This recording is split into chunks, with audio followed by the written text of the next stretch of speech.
Hi, everybody. Welcome back. It's my pleasure to introduce to you Jonathas de Andrade, an artist based in Recife, Brazil, who investigates social, political, cultural, and ideological issues at risk of vanishing from collective memory, what humanity chooses to retain or allows to sink into oblivion. Through a variety of processes, including photography, research, documentation, and personal experience, Andrade summons up a slice of memory and offers a deliberation on various forms of collective amnesia. His work has been shown in exhibitions such as Under the Same Sun, Art from Latin America Today at the Guggenheim Museum, and the 12th Leon Biennial. And he's also in Question the Wall itself, which Jordan did a very good job of promoting in our previous session. I'd also like to introduce Adrienne Edwards, who's a curator at large here at the Walker Art Center, a curator for a performer, and a PhD candidate in performance studies at New York University, where she was also the Corrigan Doctoral Fellow. Her focus is on artists of the African diaspora and the Global South, and recent projects have included organizing and co-organizing Fluxus founding member Benjamin Patterson's first retrospective concert, Action as Composition, in 2013, Pope L's Cage Unrequited for Performer 13, and Jonathas de Andrade's A Study of Race and Class by New York, 2015. Thank you. Thank you, Nisa. First of all, thank you all for being here today, and thanks to the Walker team, the eFlux team, who've done such a beautiful job organizing this event. And mostly thank you, Jonathas, for being here and coming all the way from Recife. So shall we head back south for a minute? So Recife, which I've had the pleasure of going to visit you, and Jonathas and I have worked on a few projects together, and it's always nice to be in conversation with not only an incredible artist, you know, who one respects, but actually a really dear friend. And we decided for the purpose of this conference to focus on one. It's not really a body of work. It's more than that. It's actually well in excess of that. It's both somehow a concept, but also an animating force in the work. And I'm trying to make this distinction because it is really about the Northeast. So much of your work is related to, explores the Northeast of Brazil, to the extent where I've called you an autoethnographer. And when I use that term, I mean that you are mining the Northeast, both culturally, socially, politically, to come up with new systems of meaning, a set of new considerations that happen to be artistic, but I think they have bigger implications. I actually think they're ethical implications to what you do. So with that, and I should also say that there is this relay in this work between you and Gilbreto Freire. So it's also who wrote this trilogy of books that really delved into the Northeast of Brazil, trying to get into what we could maybe call or think about as a Brazilian imaginary that was somehow beyond just the geographical focus of the Northeast, but really to kind of get to the affective register of what it means to be Northeastern, or how we recognize the Northeast. And I think that's what this work is about. And I one of the trilogies that I think informs it, I'd love for you to talk about, is the 1933 in English. It translates to The Master and the Slave, a kind of Hegelian nod in a way, but it's actually really the big house and the slave quarters. So will you tell me how you came upon Freire for the first time and how it led to this project, the Museum of the Northeastern Man, the posters? Let's start there. Hello, everyone. Happy to be here. Thanks for the invitation. Hi, Adrienne. Gilberto Freire created this book, The Masters and the Slaves, which is Casa Grande, Senzala, in 1933. And it was one of the first theories about how Brazilian culture was born, written by a Brazilian. And this book became very important up to today, but very controversial, because Gilberto writes very passionately about how these mestiçagem, this mix between the African slave, the Portuguese colonizer, and the natives happened a lot, crossing the boundaries of the hierarchy of the Casa Grande, of the big house, of how the sensuality and how sexuality played a key role in creating this mix. That now when we go to Brazil and the Northeast and everywhere, we don't have, although we still have a very clear idea of the richest are the white people and the poorest are the black. There is a large mix in between that we don't have very clear who is exactly black or not, who is, because we have a lot of categories of people who we say morenos. But he is considered controversial because he writes so passionately about that people would think he would be optimistic, saying almost like suggesting the racism doesn't exist in this mixed Brazil.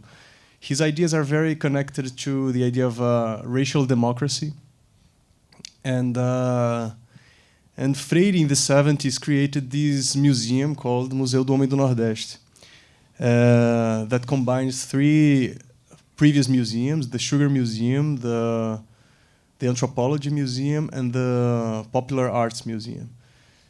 And it's basically a museum of artifacts, and I was surprised that it didn't made an effort of reviewing critically the origins of those objects. There was a bit of these three different collections together, and these you can clearly see that. And I was surprised that steps that are very important of Freire, for example, how he emphasizes in the sensuality in the daily life, they were not clearly present in the museum. And I understood that it's part of a certain taboo of that culture that is exoticized for that, but in the same time, very Catholic, deals very cynically with the idea that it's a very strong culture that plays with machismo, with a certain macho culture. And I decided there was one idea of several projects that I had already done, that I was doing, that took Recife as a laboratory for me. There was one project which is this one. It's called the posters for the Museu do Homem do Nordeste. That I proposed to create a series of posters with people in the street, with men, workers, and when I do that, I started creating a double of the museum without telling the museum first. So it was a clandestine second museum. I put classifieds in the newspapers, inviting workers to pose for the poster of the museum. And I started having phone calls, and I started negotiating with people about that. And all of them were men, as a provocation to the original title of the museum, which is the Museum of the Man of the Northeast, which was created in a moment where it was not obvious the sexism around an idea of that. And I decided to take radically the title of the museum and work as if the museum was about the masculinity of the region. But when I do that, I reveal certain fragility of the original museum, but I'm also questioned by people. Why aren't women included, for example? So it's a way of provoking these issues, not correcting the original museum, but underlining the tensions and contradictions that the original museum had. But you were very specific in these advertisements that you posted in the newspaper's classified section. Consistently, they asked for a brown-skinned man with blah, blah, blah, blah, blah, good character, all of these kinds of qualitative distinctions. So Yes. I'm curious as to how why was that kind of, what your proclivity there? I wanted to bring a certain sensuality that I see as part of the daily life, and I think Freire mentioned that a lot. Mm-hmm. I would bring this to the institutional level, which is something totally forbidden. When an institution goes and asks and invites people or the audience to participate, it has to play a certain distance. And something that Freire was doing was to really work on this borderline of how personal aspects would be so part of that history. Mm-hmm. And instead of doing that a subject for this museum, I prefer to think that as a methodology of the museum. So it was not, the sensuality was not exactly a subject. Mm-hmm. It was more like an approach to people. And this is why the approach would have to be, there was a suggestion of these eroticism, of these sensuality. So can you back up and take us through one example, right, of how you corresponded with one of these gentlemen? So it was, and what that experience like, and how they ended up in these particular settings that you photographed, right? yes. So basically, people who called me, I understood that they were more interested, of course, in the idea of having a sort of fee, or they were interested in a job. Mm-hmm. It was in the job section. So I decided not to photograph them. I started meeting them, and I felt it was an awkward relation because it was very like a money-based. So you offered a fee. Yes, but I didn't use those photographs because I understood that they were more interested in the fee than anything else, obvious. And then I started walking with the camera. And when I meet people like in work situations or going to the work or coming back to the work, I would approach and I would propose, look, I'm doing the posters for the Museu do Homem do Nordeste. Would you agree to participate? I can offer you the photograph back. So these sounded for me more like balanced as an exchange.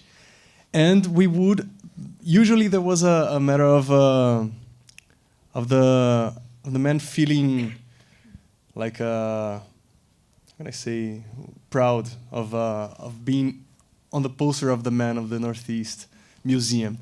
So I would totally try to catch this feeling of empowerment to the photograph. And of course that would be also a lot about the body and a certain eroticism that would establish between the camera and the person, and also for me and the man, which is something very interesting as well, because I think it's a way of talking about these issues through a certain homoeroticism, which is totally a taboo in this culture, but a very cynical taboo because it's totally part of the everyday exchange. So I was fascinated how the unspoken was present, but and how these could build up an image of this museum. But I was interested to think how the museum itself could think it was a way of maculate their image somehow. I was curious to see how long I would go until the museum itself would call me and say, "What's going on?" And so but for me, it was very important to do that parallel to the museum instead of talking to them and asking permission. For me, it was a practice that it was a way of entering in historical conversation with Freire, and also. First, I thought I was creating a fictional museum, but then I realized it was a double museum, not fictional, because this project started being shown everywhere. And up to a point where when you start Googling, like Museu do Homem do Nordeste, you have artifacts mixed with these images in a very funny way. And I thought that was very powerful. And put in perspective the practices of the museum. So one of the things I wanted to ask you about is, and we've had this conversation before, because one of the first things I said to you when I met you is that, do you think of what you're doing as performance, right? Because there's this aspect where this kind of process involves the kind of like old school kind of conceptual art tactics of like posting in a classified advertisement, right? Like it makes me think of Adrian Piper, just for example. There's certainly others. in that it had this kind of subversive function in relation to what you were doing. Yeah. The subversiveness is also something that's very prevalent in all of your work, I think. And on the other hand, there is this kind of cruising the streets of Recife, right? Where it was about this kind of like, am I vibing with this person, literally? Let me see if I can get them to acquiesce, right? Yeah. So that kind of seduction played such a major part of how, and I think you can see it in some of the this images. level of tension and certain forbiddenness is something that was very interesting.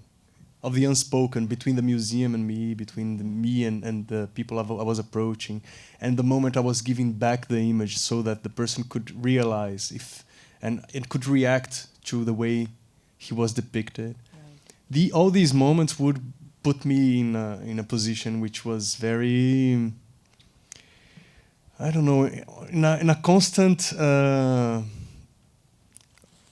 position of being questioned or being like. This thrill for me was very important, but it's very tense to take. But I don't. What was and some of the encounters you hand wrote notes, right? Yeah. Of what happened. Yeah, that projector there in the installation is people when they visit the exhibition they can move around the posters.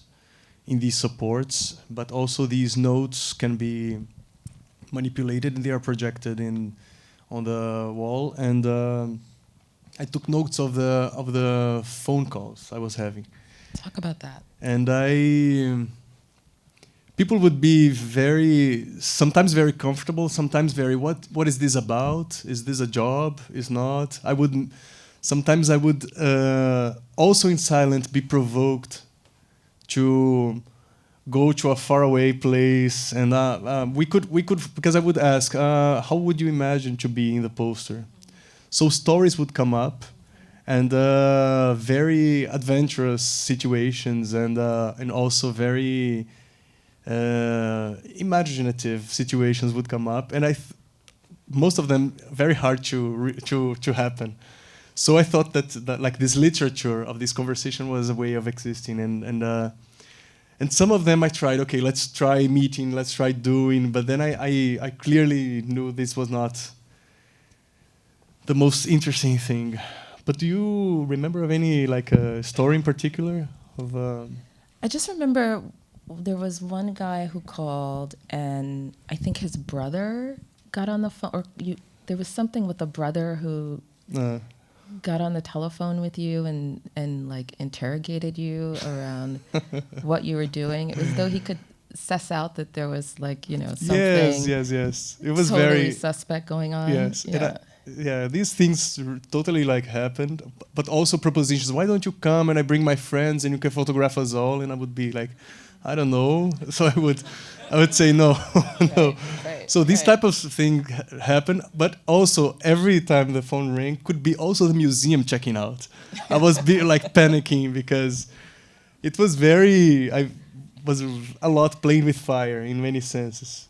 In your studio in Recife, there's a sign over the door that I was obsessed with. I wanted you to give it to me, actually. And you may have it in your new studio. The Department of Ethics and... All right. Yeah, the Department of Ethics and Culpability. Yes.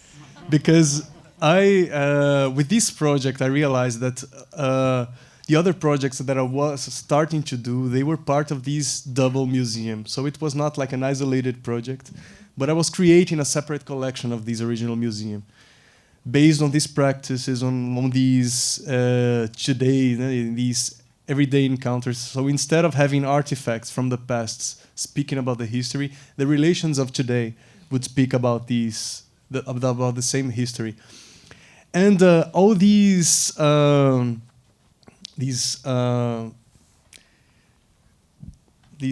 tense relations on how to, am I being disrespectful? Should I be more like clear? But in being more clear, do I break the project? All these issues, they become so recurrent that I had like a couple of friends and also like researchers and critics that follow my work, that I was always like trying to check out and to see what was the level of risk I could take and what was the level of unspoken I could take ethically.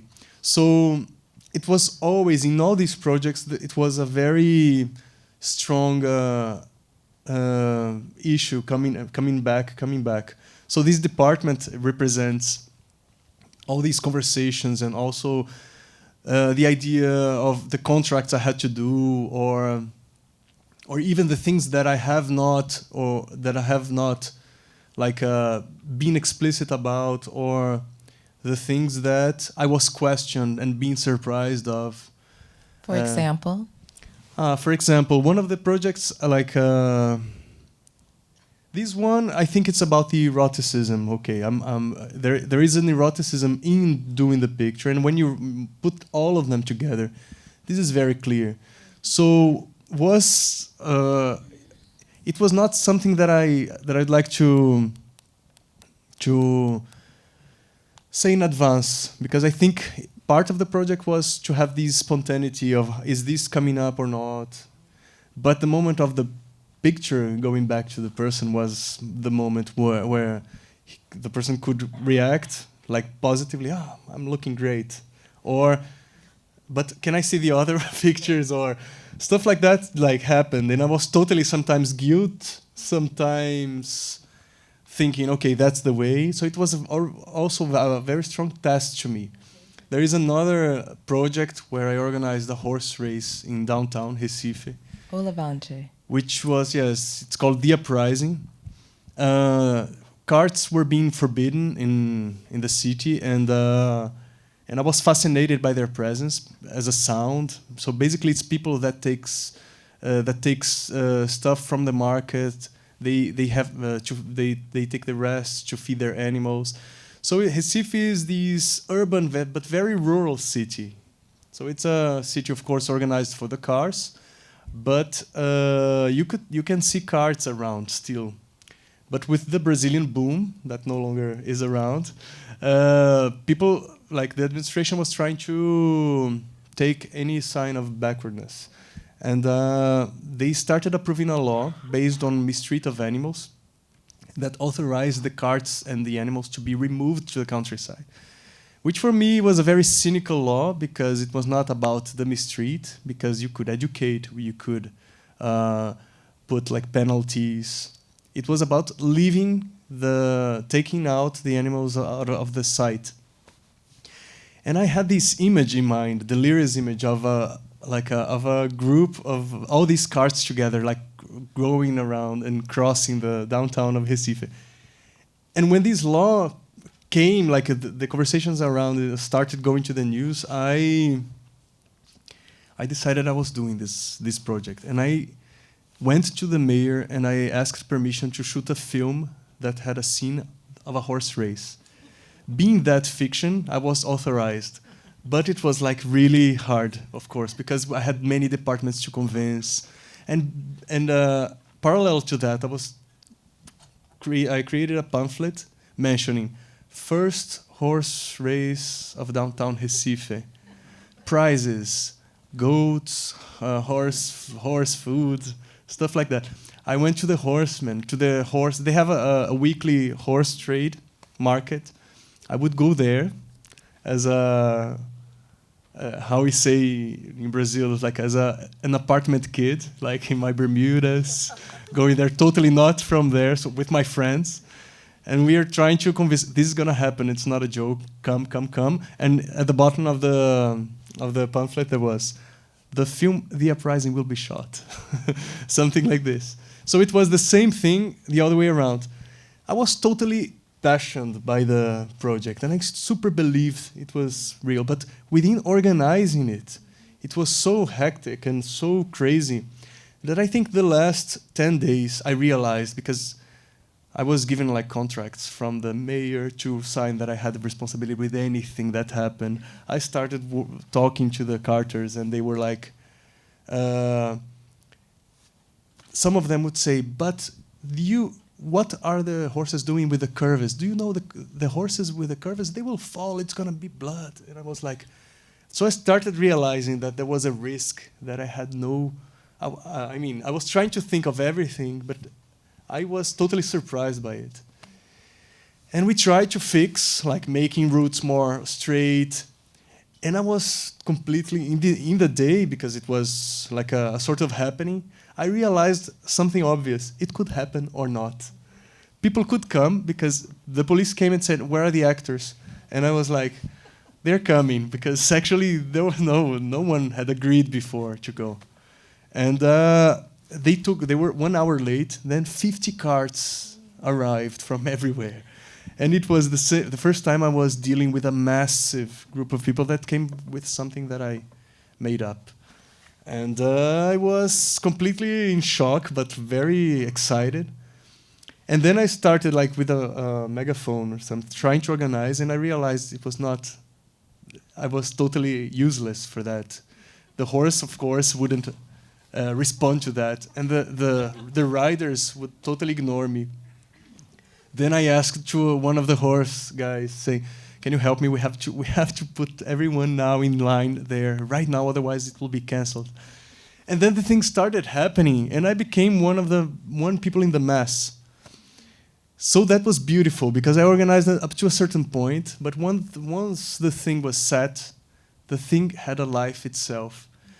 But ethically, I was in this last week, I was totally like more stressed out, because accidents could happen. Although we were trying to, everyone like participating, we were trying to say, look, you are responsible if any accident happens, so please watch out. We would pay attention if people would come drunk, because it's totally part of the culture. So we would try to create some rules, but it was the thing had like a life on its own already. And fortunately we didn't have accidents, and I was also worried, because although I thought that project was critically thinking the law and critically thinking the official administration on understanding that group of people and their presence in the city, I realized that if there was one accident that could accelerate the process of banning them, and I realized this like 1 or 2 days before, and I was totally like, I said, oh my God, I was totally in shock. And then I decided to go, because we reinforced trying to say people not to go wild. I decided not to put prizes to the first places, because that would turn the thing more competitive. So anyone who would participate would get the same thing.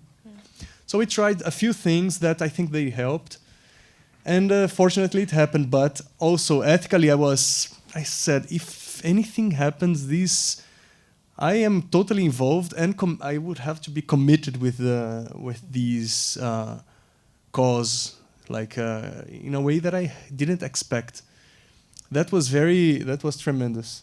Yeah, we don't have images of the uprising, unfortunately, because we were talking about the museum, but I'm really glad that you brought it up, because I think it just centralizes and gives yet another example of how you really are committed to this issue of a kind of everyday person in the context of the Northeast. Like, who is that laboring person, right? And giving and kind of really thinking it through the systematic structures of Brazil, like right at the state and local level, and also kind of within the context of Brazil's broader entryway and the implications of it entering into this kind of broader sphere of capitalism, of course, of which it's always been a part, right? Because it's a plantation economy originally, right? But you're making these linkages, I think, in really sophisticated ways. But is it about nostalgia for you, or is it about, which is, of course, what the Walker piece is that's exhibited here in Question the Wall, is called nostalgia. But I wonder for you, is it in part about a kind of melancholy for something, or not? I don't have it very clear, Adrienne, but it's certainly a way of me approaching two issues that I don't, that I am like aware but provoked, but I don't feel understanding very well my own position. I want to refer, I want to influence, I want to be part of it. But when I do these projects, I have to face really close the thing. Like the horse race, for example, it comes from this poetic delirium, but after that, my relation with it is totally different. For example, my way of depicting workers before that, or understanding the worker, or the self-image of this Northern man, or even the image of a museum. After this project, it changed radically, like my relation to all that. You asked me about performance, and I forgot to answer. Okay, because it's actually, we can link that to, can you go back to the installation shot, like the first or second from here? Yeah. Because I was curious as to, because visitors could come in and actually self-install these posters however they wanted. Yeah. So I would like to know why that was an important part of the work for you, and to what extent, because that clearly is also a performative action. Yeah. So also then how that relates to the way in which you're dancing around performance. Yeah, when you told me, I was surprised because it makes total sense, but I had never thought of that. Right. Yeah, Adrienne came and asked me about it. She came to Recife and she said how she thought my practice being performatic in a way of, but not with an exact time, but as an ongoing process. I think the horse race is the closest to these, like, appointment performance. But yes. But I like very much people, like the idea that people can be provoked by these images and a bit like discomfortable by these institutional eroticism, but they are invited to move the pieces around, which is a step forward in relation to their involvement. They touch the pieces. They decide what they want to move around, what they prefer there. I like how these also provokes the audience. I'm always thinking of how the audience is going to, what's the role of the audience in the work? Like in the day of the horse race, for me it was super important not to announce it previously, so that it just could like pass by the city like crazy, like 50 carts together. And but I was gonna say, this image here is the first exhibition I started putting together a few of the works. So this is São Paulo, the Galeria Vermelho, and I created this facade, which is based on this cognac propaganda of the countryside, where you have that arrow saying, here you have a miracle. And but here the bottle falls and you enter the space, and then you see the second, you see the Museu do Homem do Nordeste. I wanted to say one thing, because I remember the moment when you said to me, you know, I think this is bigger than the posters. I actually want to, hopefully the museum isn't listening, I want to co-opt this brand, you know, like I want to kind of expand this as much as I possibly can, right? So it became about something different for you. That I feel like is first expressed in this show at Vermejo. Yeah. Then this was, I think, 2011, and like a couple of years after, I took to the museum in Rio, MAR, Museu de Arte do Rio, and here You had a solo exhibition. Yes, one of the floors of the exhibition of the museum was with the home museum. So I had this plaque in the entrance, totally confounding what people can. Exactly. Yeah. So together with the logo of the MAR, I had the Museu do Homem do Nordeste. So people could come in totally like mixing what museum it is. And inside, it was the moment where I was introduced to the museum, the original museum, by the curators, and they were like, it was super funny because it was a meeting between the Museu do Homem do Nordeste and the Museu do Homem do Nordeste, and they were like very like suspicious, looking very like happy, curious, but in a way like the team was like checking me out, you know. It was, but they agreed to loan some pieces of their original collection. It's really a bizarre collection. Yeah, and so they lent like around 80 objects, and I did an installation of it. For example, here I created this plaque which says, "I'm a man of the Northeast. The museum is mine." And their original propaganda posters from the 80s, which is, "Meet the man of the Northeast in your museum." So this type of conversation like happened in a few parts of the show. This is another project that it's called 40 Nego Bom e Real. Can you just briefly explain Negobom and the fact that you are actually in one of these images, right? Okay. This work is Nego Bom is candy made of banana in Brazil, mainly in the Northeast. It's made of burnt banana, and if we translate sharply, it would be like the good nigger. And it's very popular, but in Portuguese, it doesn't sound as aggressive as in English. The word nego is very curiously used in Brazilian culture. It's almost like saying someone you love, someone you have an intimacy with, even a friend, black or not, you can say, "Nego, let's have a coffee outside." Things like that. Deeply problematic.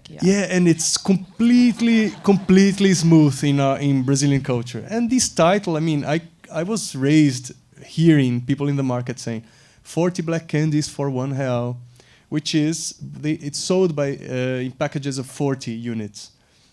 And then I realized that, of course, that was a mathematical formula of how the idea of being served, of how cheap labor was very smoothly accepted. Even so smooth that my ears wouldn't recognize that.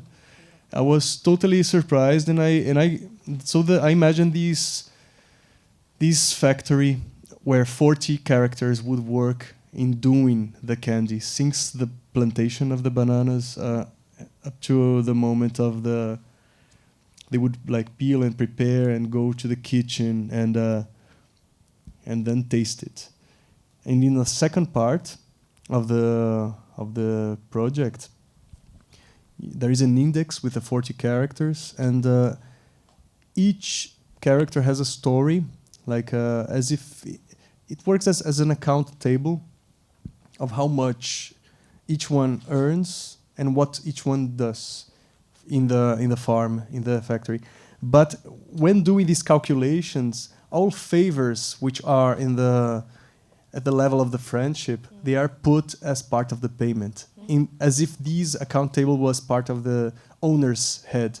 Something like, I helped with the kids, with his kids' educational material, or he can borrow the truck sometimes to do stuff. All these things that looks like part of the relation, of the good relationship, or outside of the border of what is professional boundary.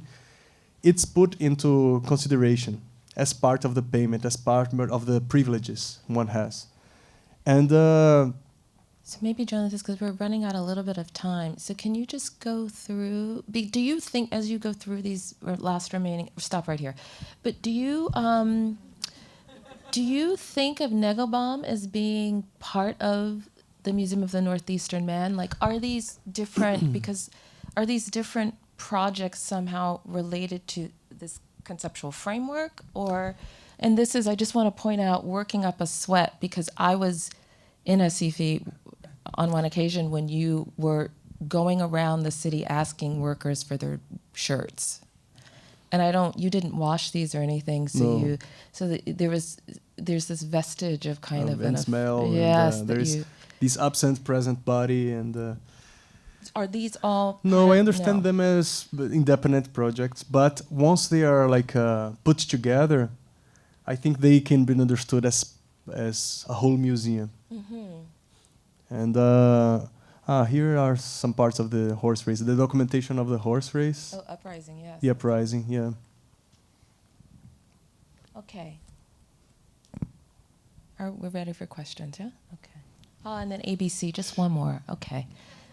The sugarcane workers. Yes. This is an alphabet made with sugarcane. Can you do the close-up? Yes, with sugarcane stalks, and I proposed the sugarcane workers to perform the alphabet in photographs, and it was also arriving in the middle of the sugarcane, and proposing and convincing everyone to work on that. I love how he says, and proposing. And no, you walk up to them and you say, will you do this thing that's very bizarre? And somehow, I wonder why they do it. And this is the actual Museum of the Northeastern Man. Okay, maybe we can take some questions. Thank you. Thank you. Thank you.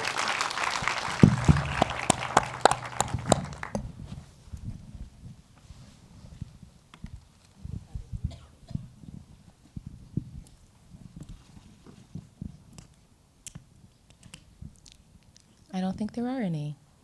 Great. Okay. I always have questions for you.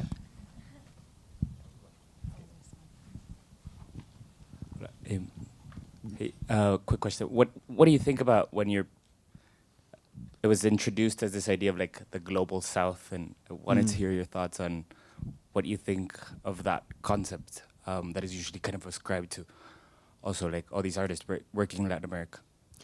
Yeah, I was surprised with the concept too when I was already in the middle of it, and but I think there are indeed similarities of working on peripheral situation or in relation of dominant economies. That's one way for me of understanding these works as universal and not exactly only local, is because of these understanding being more clear nowadays. I did residencies in the Middle East, for example, and these was one way, understanding a bit how geopolitically that place was placed, helped me understand how to translate my own interests and behaviors towards one experience I had there. But sometimes, yeah, I like how this concept shifts and rearranges like the understanding of one where you are. Sometimes it's confusing. Like I question myself: does this really make sense? But I think it's very interesting, like as a provocation.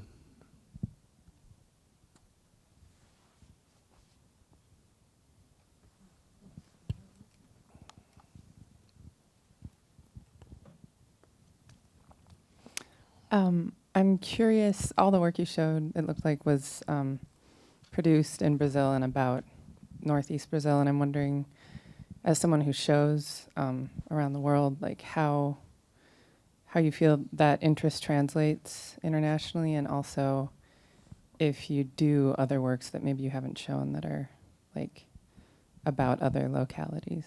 Curious about that.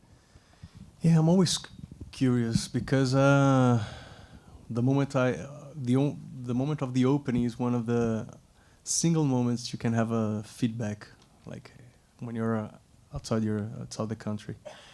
I don't have it very clear. Like sometimes I think partially it fits a certain exoticization of Brazil, like outside. But partially I think people engage to the strategies that the work do. I think it provokes by similarities, no? Because even each country or each culture has its own inside colonialism. So I think there are always, even if we are speaking about very powerful countries or cultures, inside there are inner situations of exploitation, of racism, of so I think the works can offer as if it was a tale from far away. You can have comfortable in reading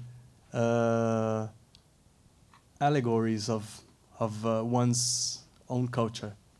I think these sometimes by the feedback I feel people read and put like establish connections between their own like questions, issues, and some of these residencies and travel around. I did some projects like in other places. For example, I did in Amman one work called "Looking for Jesus," and I put myself in a foreigner position, and I like start saying I was surprised being a foreigner that walking along the river of Jordan. I was surprised to imagine that Jesus was not blonde and blue eyes, and it was my duty as an artist to update the image of Jesus. So I would propose. I photographed like photographs of I photographed like 20 men in the street, and I would, with a translator, go in the streets and ask people what they would think. And that was very interesting because it's thinking the image of prophets, and it's completely something wrong. And I had to take a look. This is my personal issue as a foreigner. I played with this character as well, and once again, performance at a certain level. Yeah, I was thinking also about the study of race and class that that you did in New York as part of the Performa Biennial, which was based also when I was in Recife. Jonathas pulls out this study, a UNESCO study from 1953 to 53. Yes. And it was wild, right? Like it was this study of race and class in Brazil, but it was actually primarily Bahia.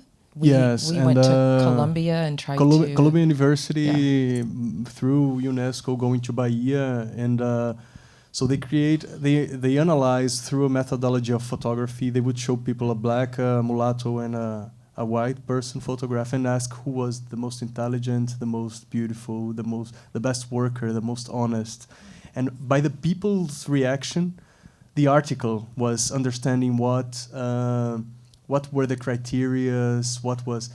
So as part of the Performa in 15, I come here like as a sort of boomerang effect, coming like, look, I'm trying to understand what this was about. Can I photograph you? what do you think of racism, and when you first experienced like a contact with the idea of racism. So people would pull out stories that would also approach me to the local context, but through the perspective of being like an outsider, in the sense foreigner, and that was.